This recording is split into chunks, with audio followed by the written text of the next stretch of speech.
فأنا ناصح لإخواني بالصدع بالحق، تبيض وجوههم. السكوت في مسألة الحزبية يضرها، فاصدع بما تؤمر وأعرض عن المشركين. سلامي على دماج ورجالها والشيخ يحيى ودار العلم يا سعد بانيها.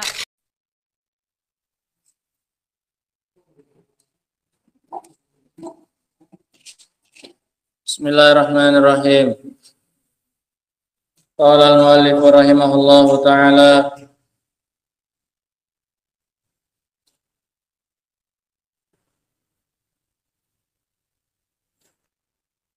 وبهذا نعرف أن من قسم البدعة إلى 3 أقسام أو 5 أو 6 فقد أخطأ.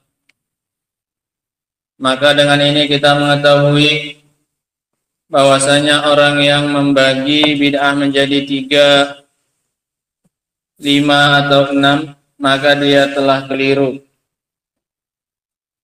Khata'uhu min ahadil wajhain, dan kekeliruannya berasal dari dari 2 sisi. Yang pertama, imma an la yantabiqa syar'an wasful bid'ah ala ma samahu bid'ah. Yang pertama bisa jadi tidak cocok secara syar'i sifat bid'ah atas apa yang dia sebut bid'ah. Itu bukan bid'ah. Nah, sehingga nggak masuk dalam pembagian seharusnya. Yang kedua, wa imma an la yakuna hasanan kama za'am. Yang kedua, itu bukanlah bid'ah yang baik sebagaimana sangkaannya. Fan Nabiyyu sallallahu alaihi wasallam, Nabi sallallahu alaihi wasallam qala kullu bid'atin dhalalah.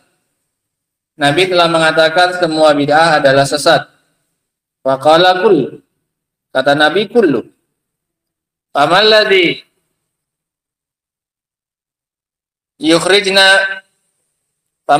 yukhrijuna min hadhis sur. Maka apa yang mengeluarkan kita dari pagar yang besar ini? Kullu, ini semua. Hatta nuqsimal bid'ah al-bid'ah ila aqsam, sampai-sampai kita membagi bid'ah menjadi beberapa jenis. Fa in qulta, kalau kamu katakan, ma taqulu fi qauli Amiril Mukminin Umar radhiyallahu anhu, bagaimana pendapatmu tentang ucapan Amirul Mukminin Umar radhiyallahu anhu? Hina kharaja ilan nas wa hum yusalluna bi imamihim fi Ramadan.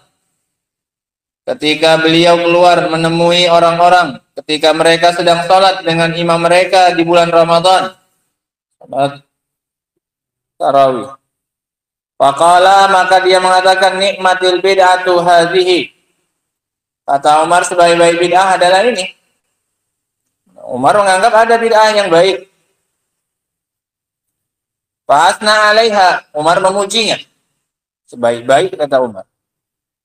Wasamaha bid'ah, dinamakan oleh Umar sebagai bid'ah. Fal jawabu anakul, maka jawabannya adalah dengan kita mengatakan, nanzuru ila hadhil bid'ah. Coba kita lihat lagi bid'ah ini. Allati dzakaraha, yang disebutkan olehnya. Hal yantabiqu 'alaiha wasful bid'ah syar'iyyah aula. Apakah masuk definisi bid'ah yang syar'i ataukah tidak? Al-jawabu, fa idza nazarna dzalika wajadna annahu la yantabiqu 'alaiha wasful bid'ah asy-syar'i. Kalau kita perhatikan, maka tidak masuk pensifatan bid'ah secara syar'i kepada perbuatan tersebut. Faqad thabata anna Nabiy sallallahu alaihi wasallam shalla bi ashabihi fi Ramadan. Telah sahih bahwasanya Nabi sallallahu alaihi wasallam salat mengimami para sahabatnya di bulan Ramadan salasa layalin, 3 malam. Berarti ada dasarnya dari Rasul sallallahu alaihi wasallam. Sehingga nggak bisa dikatakan bid'ah secara syar'i apa yang terjadi di zaman Umar itu. Karena sudah ada dasarnya di zaman Rasul sallallahu alaihi wasallam. Summa tarakahu khaufan min an tufrada alaihim. Kemudian ditinggalkan oleh Nabi karena beliau khawatir diwajibkan atas mereka. Sebelum diwajibkan, Rasul tinggalkan saja. Daripada nanti beliau terus-menerus melakukannya, turun kewajibannya. Karena dilihat kaum muslimin melakukannya secara terus-menerus, diwajibkan. Nanti berat bagi mereka. Maka ditinggalkan oleh Nabi SAW. Fasabata aslul masyru'iyyah. Maka dengan ini telah tetap dasar pensyariatannya. Dasar pensyariatan sholat malam yang dilakukan oleh para sahabat di zaman Umar. Wantafa an takuna bid'atan syar'iyyah, sehingga ternafikan keadaan bid'ah yang syar'i ini. Enggak bisa dikatakan bid'ah secara syar'i itu. Wala yumkin an naqula innaha bid'ah. Tidak mungkin juga kita katakan itu bid'ah wa Rasulullah sallallahu alaihi wasallam shallaha. Sementara Rasul sallallahu alaihi wasallam pernah melakukannya. Wa inna ma sammaha Umar bid'ah. Hanyalah dinamakan oleh Umar itu dengan bid'ah li'annan nasa tarakuha, karena manusia sempat meninggalkannya. Wasaru la yusalluna jama'atan bi imamin wahidin, sehingga mereka tidak pernah melaksanakannya sholat secara berjamaah dengan satu imam. Kalaupun berjamaah masing-masing imam, ada yang 2 makmumnya, ada yang 3, ada yang 4, masing-masing ngambil imam sendiri, berpencar-pencar di zamannya Umar awalnya. Kemudian disatukan oleh Umar dengan satu imam, sehingga jadi perkara yang baru lagi seolah-olah. Padahal sudah ada dulu dalilnya di zaman siapa ini? Rasul sallallahu alaihi wasallam. Bal auza'an, bahkan berpencar-pencar. Ar-rajulu wahdahu, ada yang sholat sendirian. War-rajulani wa salasah war-rahtu, ada yang 2, ada yang 3 sampai 9. Falamma jama'ahum ala imamin wahidin, tatkala Umar mengumpulkan mereka dengan satu imam, sarajtima'uhum bid'atan, maka jadilah berkumpulnya mereka itu dinamakan bid'ah bin nisbati lima kanu alaihi awalan min hadzat tafriq, kalau dilihat dari yang sebelumnya mereka itu berpecah-pecah. Ketika disatukan jadi perkara apa ini? Perkara baru kalau dibandingkan dengan yang sebelumnya mereka lakukan, yaitu berpencar-pencar sholatnya masing-masing. Ketika disatukan ini jadi hal yang baru dibandingkan sebelumnya, nggak sampai dibandingkan dengan Rasul. Kalau dibandingkan dengan Rasul ada nggak dasarnya? Ada, nggak lagi dikatakan apa? Bid'ah. Fa innahu kharaja radhiyallahu anhu dzata lailah. Umar keluar di satu malam. Faqala, dia berkata, "Lau anni jama'tun nasa ala imamin wahid." Seandainya saja aku mengumpulkan mereka ini dengan satu imam, lakana ahsan, niscaya itu lebih bagus daripada mereka sholat sendiri-sendiri. Fa amara Ubay bin Ka'ab wa Tamiman ad-Dari. Maka Umar pun memerintahkan Ubay bin Ka'ab dan Tamim ad-Dari gantian. Ini 2 imamnya di zaman Umar, Ubay dan Tamim. An yakuma linnas bi ihda asyrata raka'ah, untuk manusia sholat sebanyak 11 rakaat. Faqama linnasi bi ihda asyrata raka'ah, maka kemudian orang-orang pun sholat malam dengan 11 rakaat dengan satu apa ini? Imam. Kalau tidak Ubay ya Tamim. Fa kharaja dzata lailah, kemudian Umar keluar lagi di malam yang lain, wan nasu yusalluna bi imamihim. Ternyata orang-orang sudah sholat dengan seimam mereka. Ya, ini dijalankan apa yang tadi diniatkan oleh siapa? Umar. Faqala, maka disitulah Umar mengatakan, nikmatil bid'atu hadhihi, sebaik-baik nikmat adalah ini, yaitu apa? Berkumpulnya mereka dengan satu imam. Idzan hiya bid'atun nisbiyatun, maka kalau begitu dia itu adalah bid'ah yang nisbi, yang relatif. Bid'ah kalau dibandingkan dengan awal-awal di zaman Umar, itu saja. Di awal zaman Umar gak ada sholat dengan satu imam, masing-masing sholat suka-sukanya, mau sendiri, mau 2 orang, mau 3. Kemudian baru setelah itu digabungkan oleh Umar. Bi'tibari annaha turikat, dari sisi dulu dia itu ditinggalkan. Tsumma unsyiat marratan ukhra, kemudian diadakan sekali lagi, dimunculkan kembali. Abu Bakar nggak sempat, Abu Bakar masa kekhilafannya cuma 2 tahun. Itu pun sibuk ngurusi apa ini? Negara, sehingga nggak sempat menghidupkan kembali sunnah apa ini? Salat tarawih berjamaah. Nah, sehingga baru sempatnya di zaman Umar. Fahada wajhu tasmiyatiha bid'ah. Inilah sisi penamaannya bid'ah. Karena sebelumnya belum dilakukan di zaman Umar. Sebatas itu saja. Wa ma'ana bid'ah syar'iyyah yusni alaiha Umar fakallah. Adapun kalau dibilang dia itu adalah bid'ah secara syar'i dan dipuji oleh Umar, maka sama sekali tidak. Wa bihadza na'rifu anna kalama Rasulillah la yu'ariduhu kalamu Umar radhiyallahu anhu.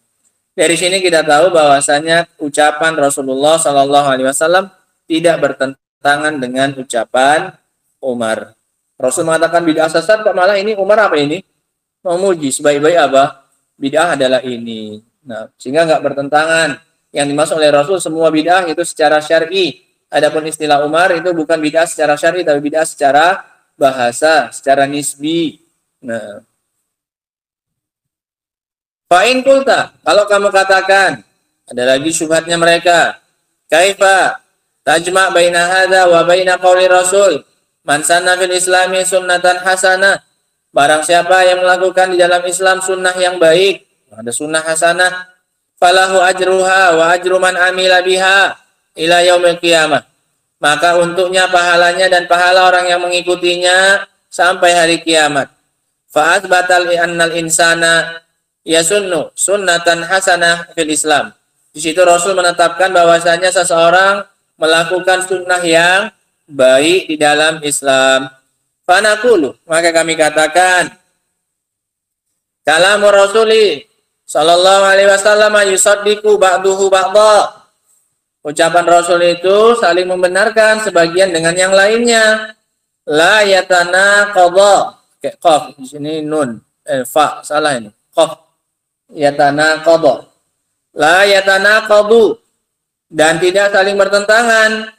Fa yuridu bisunnah al-hasanah as-sunnah al-masyru'ah. Yang dimaksud dengan sunnah yang baik adalah sunnah yang disyariatkan. Wa yakunul murad bisunniha al-mubadarah ila fi'liha. Sehingga yang dimaksud dengan sunnahnya, mensunnahkannya, artinya bersegera dalam melakukannya. Dia yang mensunnahkan, dia yang bersegera. Kemudian diikuti oleh siapa ini? Orang lain. Yang dilakukan yang syar'i tidak? Yang syar'i. Sehingga makna dia mensunnahkannya, dia apa ini?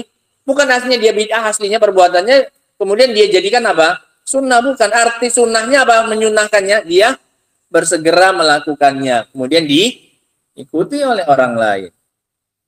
Yu'rafu hadza bi bayani sababul hadis. Ini bisa diketahui dari sebab turunnya hadis ini. Wa huwa, yaitu anna nabiyya qalahu hina jaa ahadul ansar bi surrah, yakni minad dirham. Yaitu ketika datang seorang ansor dengan membawa satu surah dari dirhamnya, sedikitlah, satu telapak tangan mungkin. Wa wada'aha bainan Nabi SAW, dia letakkan di hadapan Nabi SAW. Hina da'a ashabahu an yatabarra'u lirrahti alladzina qadimu min Mudar. Ketika Rasul SAW mengajak para sahabatnya untuk berinfak, bersedekah, yatabarra', untuk berdonasi kepada beberapa orang dari kalangan Mudar yang baru datang. Mujta bin Nimar, yang menggantungkan pedang-pedang mereka. Oh, ini Mujta bin Nimar, ini pakaiannya. Wahum min kibaril Arab, dan mereka dari suku Arab yang besar. Fata'ammara wajhun Nabi sallallahu alaihi wasallam lamma ra'a min halihim, lima ra'a min halihim. Maka berubah wajahnya Nabi SAW melihat kondisi mereka, kefakiran mereka, bajunya ala kadarnya, pedangnya digantung di lehernya. Nah, padahal mereka suku yang apa ini? Suku yang besar, suku Mudar. Maka Rasul berubah wajahnya melihat keadaan mereka. Fada'a ila tabarru' lahum, maka Nabi meminta mereka untuk berdonasi, untuk memberikan bantuan. Faja'a hadzal rajul, maka datanglah laki-laki tersebut yang tadi dari Ansor. Awal maja'a bihadhihi surah, dia datang dengan segenggamnya dirham tadi. Faqala, maka kata Nabi, man sanna fil islami sunnatan hasanah falahu ajruha wa ajru man amila biha ila yaumil qiyamah. Barang siapa yang melakukan sunnah dalam Islam, sunnah yang baik, maka untuknya pahalanya dan pahala orang yang melakukannya sampai hari kiamat. Sehingga maknanya man sanna itu artinya apa? Barang siapa yang bersegera melakukan sunnah yang disyariatkan, kemudian diikuti oleh orang lain, maka untuknya pahalanya dan pahala orang yang mengikuti. Au yuqal, atau dikatakan, jawaban kedua, al-muradu bi sunnatil hasanah ma ahdatsa au uhdisa liyakuna wasilah ila ma sabatat masyru'iyatuhu. Adalah apa yang diada-adakan sebagai wasilah untuk apa yang telah tetap pensyariatannya. Sehingga makna sunnah itu wasilah, perantara untuk bisa melakukan sesuatu yang telah disyariatkan. Seperti apa? Kata tasnifil kutub, seperti menulis kitab-kitab. Ini kan belum ada metodenya. Kitab-kitab kayak gini belum ada di zaman siapa ini? Di zaman Rasul Shallallahu Alaihi Wasallam. Sekarang muncul kayak gini, apakah disebut bid'ah? Tidak. Ini adalah wasilah, perantara kepada perkara yang sudah ditetapkan secara syariat, yaitu apa? Ilmu. Menyebarkan apa? Ilmu. Ini medianya, wasilahnya, dengan cara mencetak apa ini? Kitab. Nah, wabina'ul madaris, bangun sekolahan. Boleh tidak? Boleh. Ada nggak di zaman Rasul bangun sekolah? Nggak ada. Tapi dasarnya ada nggak? Ada. Itu media untuk bisa belajar, menuntut apa? Ilmu. Maka kita katakan, bahkan kemarin kita bahas bahwasanya tempat sekolah yang kita bangun, kalau dulu di sini, kemudian sekarang di sana, itu mengambil hadis apa ini? Hadisnya Rasul SAW, majtama'a qaumun fi baitin min buyutillah. Disebutkan oleh para ulama bahwasanya penggunaan lafaz bait, rumah di situ, supaya tidak hanya khusus untuk apa ini? Masjid. Mencakup semua tempat yang dibangun untuk apa ini? Untuk ilmu. Nah, seperti sekolahan juga masuk. Kalau dia pelajari di dalamnya apa ini? Kitabullah dan yang lainnya. Tentu saja pahalanya tidak apa ini? Tidak sama besarnya dengan masjid. Nah, sehingga ini maknanya. Semua wasilah yang dilakukan untuk sesuatu perkara yang telah tetap pensyariatannya. Seperti mengarang kitab, membangun sekolahan, wa nahwi dzalik, dan yang semisalnya. Wa bihadza na'rifu anna kalamar rasuli la yunaqidu ba'duhu ba'dha. Dari sini kita tahu bahwasanya ucapan Rasul tidak bertentangan satu dengan yang lainnya. Bal huwa muttafaqun, bahkan dia saling cocok atau muttafiqun, saling cocok, li'annahu alaihi salatu wassalam la yantiqu anil hawa. Karena Nabi sallallahu alaihi wasallam tidaklah berbicara dengan hawa nafsu. Sehingga digabungkan antara satu ucapan beliau dengan ucapan beliau yang lainnya. Wallahu ta'ala a'lam bissawab. Adapun yang setelahnya insyaallah ta'ala kita baca pada pertemuan berikutnya. Subhanakallahumma bihamdika asyhadu an la ilaha illa anta astaghfiruka wa atubu ilaik. Walhamdulillahirabbil alamin.